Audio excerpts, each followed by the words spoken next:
Ahojte, toto je Jan Markoš pre server Hajšek.sk. Dnes by som vám chcel ukázať jednu rapid partiu. Partiu medzi Azerbajdžancom Mamediarovom Šakirianom a Alexandrom Morozevičom z Ruska, ktorá sa hrala nedávno v Lotyšsku na memoriáli Vladimíra Petrova.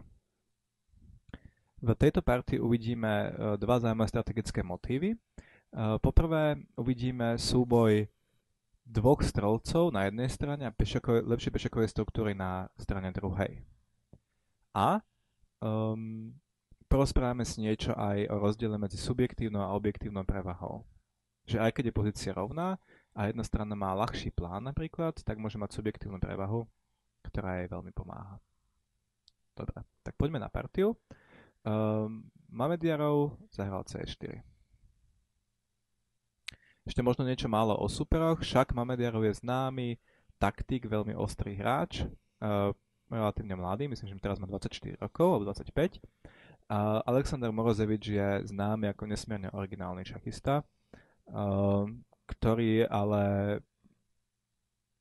má také výkyvy, niekedy hrá šach veľa a dobre a niekedy nehrá skoro vôbec a venuje sa pokeru alebo nejakým iným hrám. Čierny hral kôň F6, biely kôň C3, čierny E5. Treba si uvedomiť, že táto anglická obrana je v podstate sicílskou s obrátenými farbami. To je akýsi svešníkov, alebo nejaká iná sicílka samozrejme, pretože čierny sa obvykle nedostane k D7, D5 až tak ľahko. A biely má tempo k dobru, to tempo k dobru samozrejme robí pomerne veľký rozdiel, ale čo sa štruktúry týka, je to taká sicílska obrana. Čiže biely zahral G3 teraz. Teraz čierny ako mohol by ísť do otvorenej Sicílky po D5, CD5, kôň D5. Niečo ako stolec G2, kôň B6.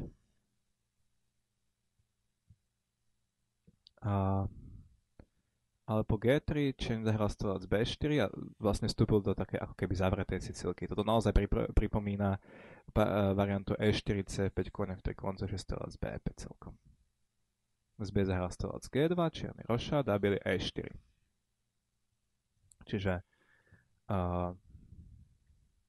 kontroluje pole D5 veľmi silno.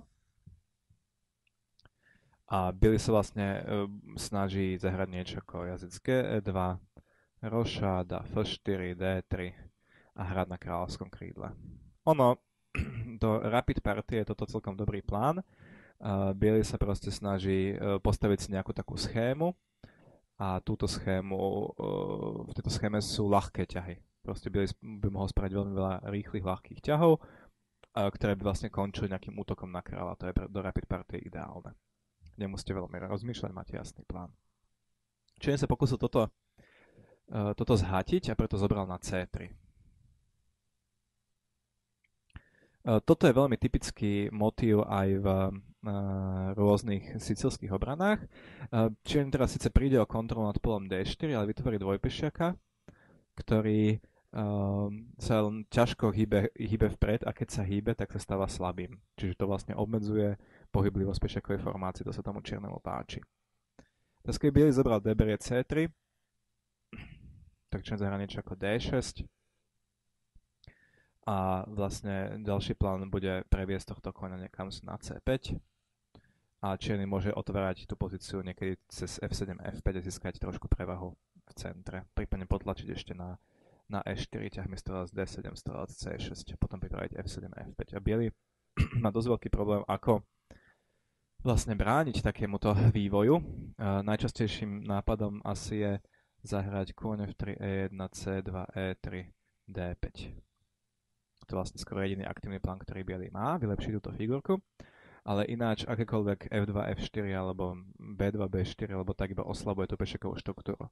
Tam je veľmi silno cítiť, že ten dvojpešiak je zraniteľný a obmedzuje pohyblivosť. Preto biely zobral B berie C3, čo je trošku ambicioznejšie. Že teraz vlastne zostala tá pešiaková masa v centre a zároveň trošku vzniká taká asymetria v postavení pešiakov, čo by mohol tým dvom strelcom svedčať. Čierny zahral C6, toto je tiež veľmi typický prístup, ten čierny vlastne netrvá na tom, aby zostal bielemu dvojpešiak, ale pripravuje D7, D5. Keby napríklad bielý zahral teraz nejaké kon G2 a čierny D5, C, D, C, D, C, E, D, kon D5, tak tá slabina dvojpešiaka sa pretransformovala na také slabinu takého izolovaného páru v centre. Bielý má teraz vlastne 3 pešiakové ostrovčeky proti čierneho 2. Čierny zahrá niečo ako kon C6 a môže dostať veže na stĺpce a normálne útočiť na týchto dvoch pešiakov, pokiaľ sa nič nestane. Zároveň biely má dosť zvláštne postavené figurky, čiže veľmi ťažko sa mu bude oponovať proti nejakým centrálnym koňom C6, D5. Veľmi ťažko sa biely udrží svoj centrálny priestor. A preto Mamedyarov pod C6 zahral D2, D4. Čím spravil v istom zmysle hriech proti tomu, čo Nimcovič kázal o dvojpešiakoch. Nimcovič vravel, že D2, D3 je správny ťah, aby tie pešiaci boli spoľahlivo krytí. Lenže od Nimcoviča sa stratégia trošku posunula, aj šach sa stal agresívnejším, čiže D4 síce dáva úplne v šanc tohto C4 pešiaka, ale biely sa snaží byť aktívny v centre, keďže má dvoch strelcov a ešte zároveň tento pešiak samozrejme pomáha trošku v tom centrálnom pláne, lebo kryje pole D4. Že biely sa snaží byť aktívny v centre a pri najhoršom toho pešiaka aj obetuje. No a teraz čierny, ktorý ešte preťahom dúfal, že pozíciu otvorí, sa rozhodne opačne a začne ho zatvárať. Zahral D7, D6 a po jazdec E2. Jazdec ide na E2 a nejde na F3, aby bielemu zostal ťah F2, F4. A po jazdec E2 čierny zahrá C5. Čo vlastne čierny urobil? Čierny zablokoval pozíciu teraz proti súprovým dvom strelcom. Pardon. Ako som hovoril, plánom bieleho je, alebo teda výhodou hlavnou bieleho je dvojica strelcov, ktorú získal výmenou čierneho strelca za jazdca na C3. Táto výhoda sa najviac prejaví v otvorenej pozícii, preto čierny, keď už nemohol spraviť C6, D5, tak tú pozíciu radšej zatvára. S tým, že tento pešiak na C4 je ultra slabý.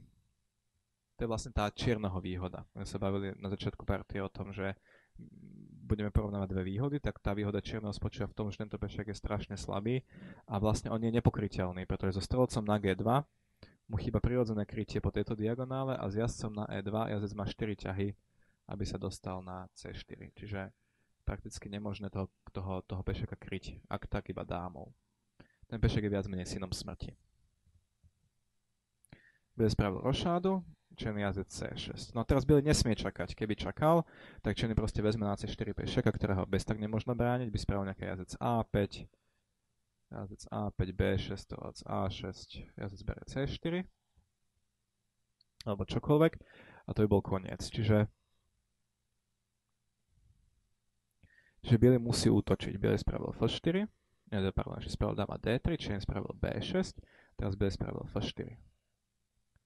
No a riziko na strane čierneho je v tom, že čierny mu chýba na prirodzenom mieste ten strelec E7 čiernopolný a teda ak sa otvorí F slupec a bielý dosiahne nejaké strelec G5, tak tá väzba bude strašne nepríjemná. Preto čierny radšej uskakuje tým jazdcom, zahral kon D7. No a teraz tí čierni dva jazdci vlastne veľmi pekne prekrývajú polia C5 a E5. A tým pádom je dosť veľký problém pre bieleho, ako by postupoval ďalej a nechal tú pozíciu otvorenú. To sú čierne polia, tým pádom bielopolný strelec nám nepomôže ich presadiť. A jazdec na E2 tiež nepomôže nejakým spôsobom nabúrať tieto polia. By sme museli krútiť, ja neviem kadiaľ. Cez G1, cez C1, neviem. Takže bielý sa rozhodol, že bude hrať pešiakový útok na kráľa. Zahral F4, F5. Tým síce sňal tlak z polí E5 a C5, ale proste aspoň má jasný plán G4, G5, F6, útok na kráľa. No a to ten Morozevič nechcel dovoliť. Ono v tom rapid šachu je jasný plán väčšou výhodou, než vo vážnej partii. A preto takto ten čierny sa rozhodol, že radšej otvorí centrum, pretože na útok na krídle, ktorý bol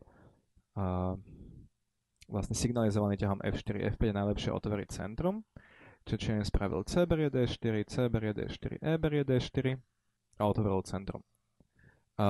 Bielý má síce dvoch strelcov, čiže mu to teoreticky malo vyhovovať, ale vďaka ťahu F4, F5 zostali dve veľmi príťažlivé polia pre čiernych jazdcov. Čierni jazdci sa tam postavia a budú tam stať na veky. Navyše strelec C8 je vhodný do tejto štruktúry. Myslím k pešiakom B6 a D6. Čiže čiernym by to malo celkom vyhovovať.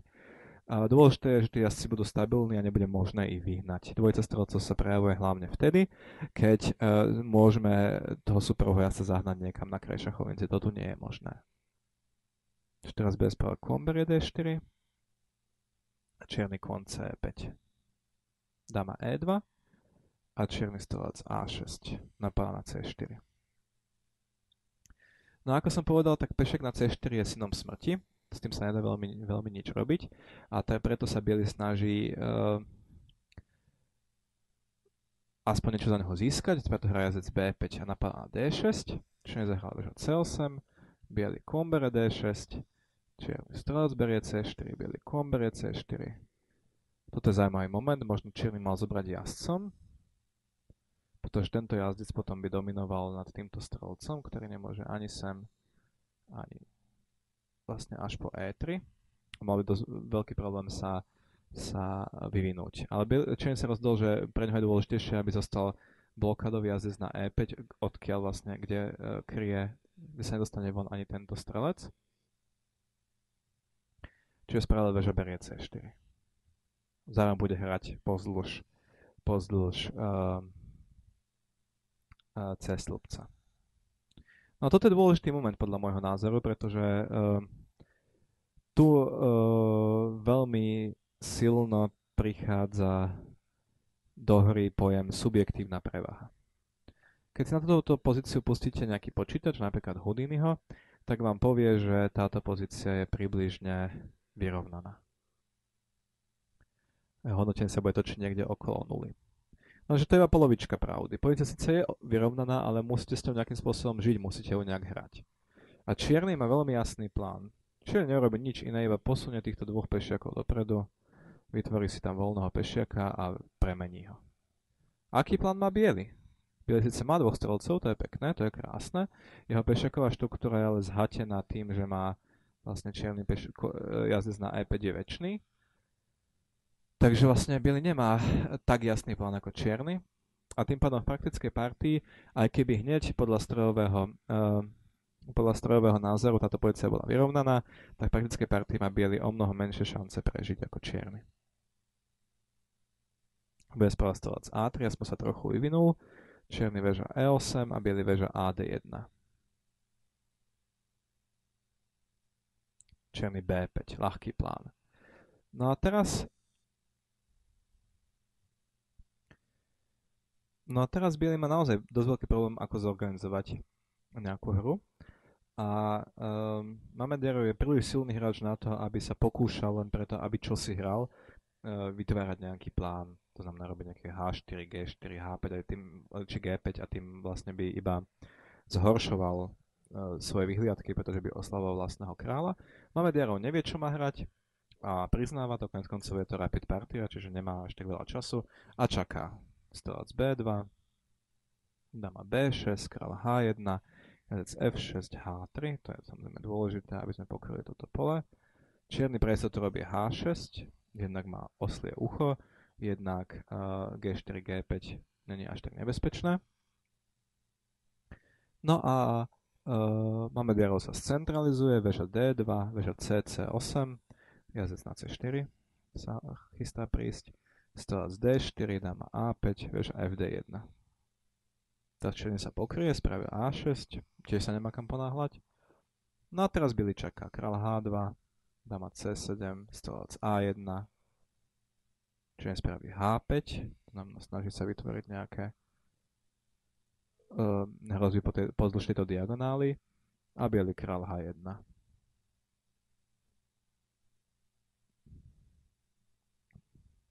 Stojíme. Černý spravil dáma C4. No teraz vymeniť dámy alebo nevymeniť. V princípe viac praktických šancí tomu bielemu dáva samozrejme dámy nevymeniť.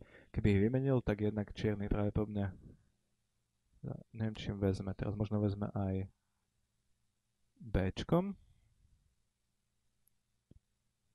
a má toho voľného pešiaka, ktorému ten biely ťažko bude oponovať. A navyše s dámami sa vždy ešte niečo môže udiať. Je veľa figúr na šachovnici, králi sú relatívne slabí, lepšie mať dámy. Nedáva tomu superovi až tak jednoduchú hru, čiže stala sa dáma E3. Čierny B4, dáma F4, dáma C5. Bude sa vlastne neustále snažiť zbaviť sa tohto blokádového jazdca, ale nedarí sa mu to. Že čaká král H2, dáma E7, král H1. Čakáme. A5.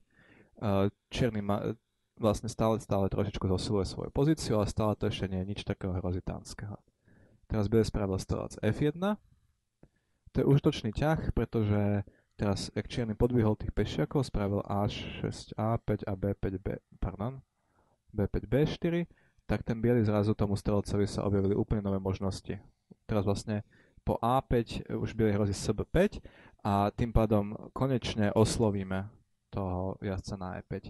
Vďaka tomu, že biely môže strelec B5 odohnať tú väžu, tak sa vlastne podarí malý zázrak, že bielopolný strelec bojuje vlastne proti jazdcovi, ktorý stojí na čiernom poli. To nedokáže priamo, dokáže to iba takto nepriamo urobiť. A teda čierny spravil jazdec C4. A toto je asi rozhodujúca pozícia v partii, pretože biely zahral väža D4 teraz, pokryl sa, teda nepriamo sa pokryl na E4, ale zároveň tento ťah vedie ako k veľkým problémom. Najsilnejším ťahom, možno prekvapujúce, je zobrať na F6, zbaviť sa svoje dvojice strelcov.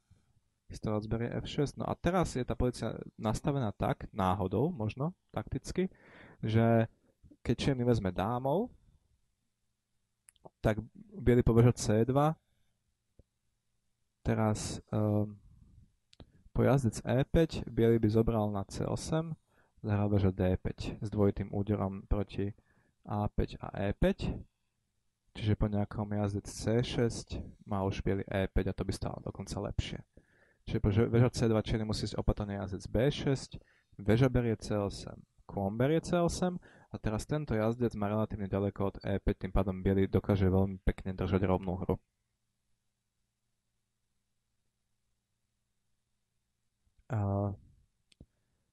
Toto bola šanca pre toho bieleho, ako vlastne sa zbaviť tej strašnej blokády na E5. Čiže po jazdec C4 biely šiel väža D4, čo je taký nemastný, neslaný ťah trošku a čierny možno prekvapilo toho bieleho, teraz čierny vlastne už netrval na tom poli E5, ale okamžite sa rozhodol riešiť, zahral kôň A3 a vlezie vlastne na pole C2. Vysí bielemu ešte na E4, čiže sa musí pokryť, strelec G2, kôň C2. Teraz, keď vlastne biely ustúpil, nejaké väža D2, tak či jednoducho zoberie na A1 a vezme na E4, má pešiaka viac, lebo po väža E2, alebo aj po väža E1 príde kôň berie G3, dáma berie G3, dáma berie E2 s prevahou kvality. Čiže biely po kôň C2 spravil ešte E5, možno trošku z pomsty, konečne ten pešiak, ktorý bol blokovaný takú dlhú dobu, sa pohol. Ale po dáma berie E5, väža berie E5, väža D8, šach, väža E8, má biely čistého pešiaka viac a navyše tí pešiaci sú už pomerne ďaleko, títo A5, B4, čiže biely stojí na prehru. Väža berie C8 sa hralo ešte, väža berie C8, väža C1, čierny A4, strelec B7, väža C5, není spôsob, ako zastaviť vlastne tých pešiakov. Strelec D4, C4, strelec berie F6 a tu biely padol na čas, čiže toto sa už hralo v nejakej celkom bleskovke. Ale keby sme to predĺžili, tak po G berie F6 má biely veľký problém, ďalší ťah bude proste B4, B3. Dokonca aj na strelec E4 napríklad príde B3 proste. Za ďalším útekom. Dobre. Čiže takto vyhral Morozevič s Mamediarovom. Uh, čo sme vlastne videli? Videli sme pomerne typický rozvrstvenie alebo rozdelenie síl, dvojica strelcov versus lepšia pešaková štruktúra. Toto je veľmi typické, pretože dvojpešiak veľmi často, alebo v 90% prípadov vzniká tak, že strelec vezme jazdca, čiže na jednej strane zostane dvojica strelcov a na druhej zostane dvojpešiak.